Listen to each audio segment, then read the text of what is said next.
Hello, আসসালামু আলাইকুম। সবাই কেমন আছেন? আশা করি সবাই ভালো আছেন।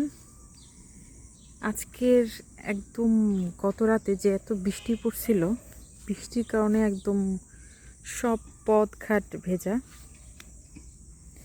একটু আগেই বৃষ্টি কমেছে। দেখেন এই যে ধান ক্ষেতের অবস্থা এতই বাজে।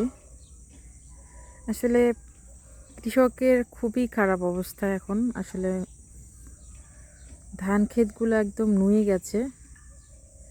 অনেক ধানের ক্ষতি হয়ে যাবে।